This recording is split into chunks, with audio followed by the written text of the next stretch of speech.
Hello everyone, welcome to Endless Knowledge.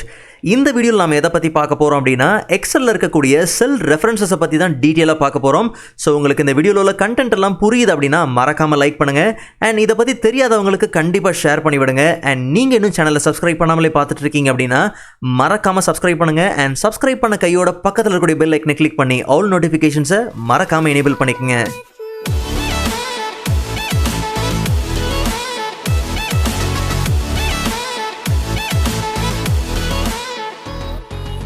Alright, so first of all, Excelல மூணு விதமான செல் references நம்ம பார்க்க போகிறோம். Relative, absolute and mixed sell references.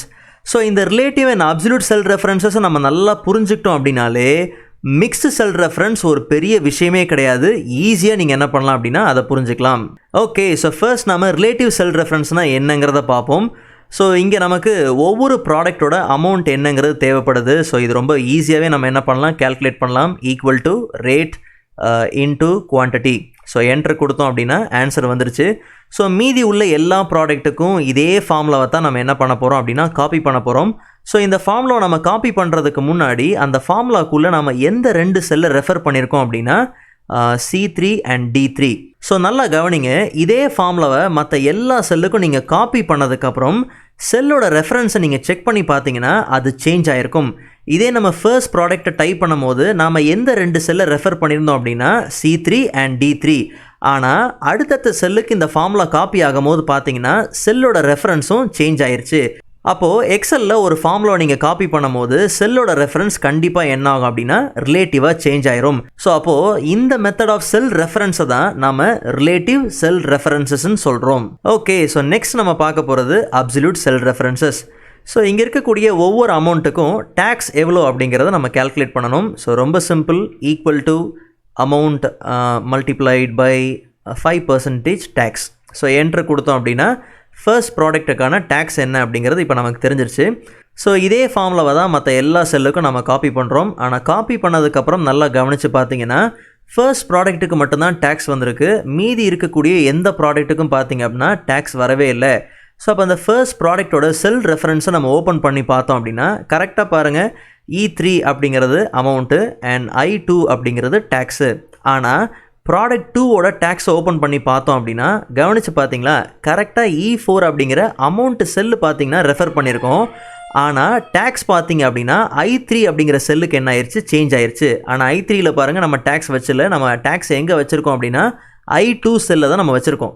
So அப்போது அந்த டேக்ஸ் இருக்கக்கூடிய அந்த செல் ரெஃபரன்ஸ் நமக்கு சேஞ்ச் ஆகவே கூடாது. அதனால கரெக்டாக அந்த செல் ரெஃபரன்ஸை நம்ம என்ன பண்ண போகிறோம் அப்படின்னா லாக் பண்ணி வைக்க போகிறோம். ஸோ அப்போ நல்லா கவனிங்க, ஒரு செல்லோட ரெஃபரன்ஸ் சேஞ்ச் ஆகாமல் லாக்லேயே இருக்கிறது தான் அப்சல்யூட் செல் ரெஃபரன்ஸ் அப்படின்னு சொல்லுவாங்க.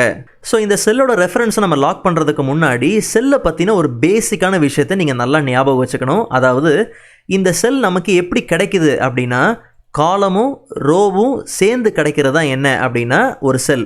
அப்போது செல்லோட நேம் எப்படி இருக்குது, I2. அதாவது I அப்படிங்கிறது காலம், 2 அப்படிங்கிறது என்ன அப்படின்னா ரோ. அதனால தான் செல்லோட நேம் நமக்கு A1, B1, I2, I3 இந்த மாதிரி கிடைக்குது. ஸோ இதை எதுக்காக சொன்னங்கிறது இன்னும் கொஞ்ச நேரத்தில் உங்களுக்கு புரிஞ்சிடும். ஸோ நல்லா கவனிங்க. ஸோ மறுபடியும் நம்ம டேக்ஸ் என்ன பண்ணலாம், கேல்குலேட் பண்ணலாம். Equal to amount into tax. Okay, so நமக்கு இந்த டேக்ஸ் இருக்கக்கூடிய இந்த செல்லு தான் நமக்கு என்ன ஆகக்கூடாது அப்படின்னா மூவ் ஆகக்கூடாது. ஸோ அப்போது டேக்ஸ் இருக்கக்கூடிய செல்லோட நேம் என்னது, I2. அப்போ இந்த I2 அப்படிங்கிற செல்லை எப்படி லாக் பண்ணலாம் அப்படின்னா ரொம்ப சிம்பிள்.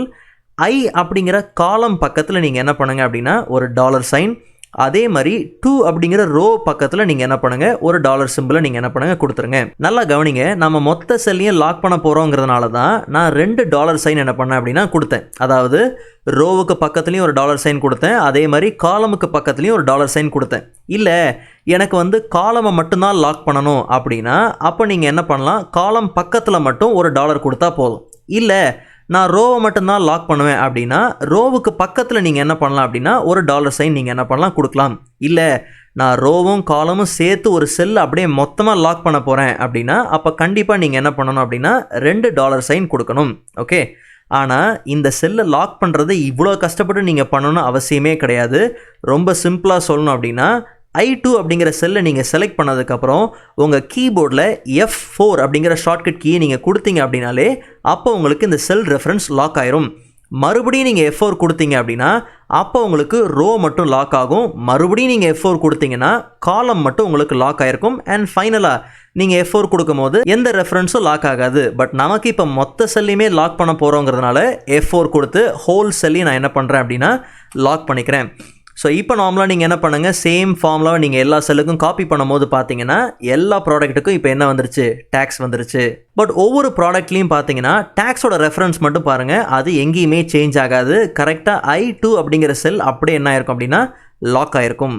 ஓகே, ஸோ ஃபைனலாக மிக்ஸ்டு செல் ரெஃபரன்சஸ். ஸோ மிக்ஸ்டு செல் ரெஃபரன்சஸை நீங்கள் ஈஸியாக புரிஞ்சுக்கணுங்கிறதுக்காக நான் ஒரு சின்ன மல்டிப்ளிகேஷன் டேபிள் என்ன பண்ணியிருக்கேன், ரெடி பண்ணியிருக்கேன். ஸோ இது ஈஸியாக நீங்கள் என்ன பண்ணலாம், அண்டர்ஸ்டாண்ட் பண்ணிக்கலாம். ஸோ நல்லா கவனிங்க. Equal to 2 into 2. Okay, so answer என்ன, 2 2s are 4. அதே மாதிரி 2 4s are 8, 2 6 are 12, 2 8s are 16, 2 10s are 20 அந்த மாதிரி தேவை.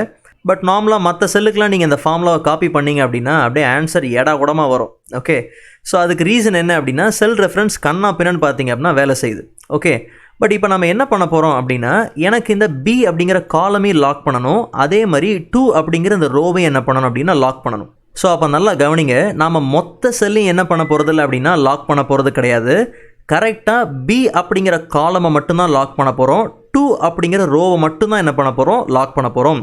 ஸோ நான் ஏற்கனவே சொன்ன மாதிரி நீங்கள் B அப்படிங்கிற காலமை மட்டும்தான் லாக் பண்ண போகிறீங்க அப்படின்னா கரெக்டாக Bக்கு முன்னாடி ஒரு $, அதே மாதிரி நம்ம 2 அப்படிங்கிற ரோவை மட்டும்தான் லாக் பண்ண போகிறோங்கிறதுனால கரெக்டாக 2க்கு முன்னாடி நம்ம என்ன பண்ணுறோம் அப்படின்னா ஒரு $, கொடுத்துட்டு என்டர் கொடுக்குறோம். இப்போ வெர்டிகலாக அண்ட் ஹாரிசாண்டலாக நீங்கள் ஃபில் பண்ணி பார்த்தீங்க அப்படின்னா செல் ரெஃபரன்ஸ் கரெக்டாக என்ன ஆயிருக்கும் அப்படின்னா லாக் ஆகிருக்கும். ஈவன் ஃபுல்லாகவே நீங்கள் என்ன பண்ணலாம், ஃபில் பண்ணலாம். ஸோ அப்போ கவனிச்சு பாருங்கள், 2 2s are 4 and 2 4s are 8 and 4 2s are 8, அதுக்கப்புறம் 6 4s are 24 and 6 6 are 36. Okay, right. So mixed sell reference அப்படின்னா பெருசாக ஒன்றும் கிடையாது. நமக்கு தேவையான ஏரியாவை நம்ம என்ன பண்ணலாம் அப்படின்னா லாக் பண்ணிக்கலாம். அது ஒரு காலமாக இருக்கலாம், இல்லை ரோவாக இருக்கலாம், இல்லை ஒரு ஹோல் செல்லாக இருக்கலாம், எது வேணாலும் இருக்கலாம். நீங்கள் தாராளமாக என்ன பண்ணலாம் அப்படின்னா லாக் பண்ணிக்கலாம். All right. ஸோ ப்ரீவியஸ் வீடியோட லிங்க்லாம் நான் டிஸ்கிரிப்ஷனில் கொடுத்துருக்கேன், மறக்காம நீங்கள் செக் பண்ணி பாருங்கள். அண்ட் நெக்ஸ்ட் வீடியோவில் இதை விட இன்ட்ரெஸ்டிங்கான டாப்பிக்கை பார்க்கலாம். அதுவரை காத்திருங்கள்.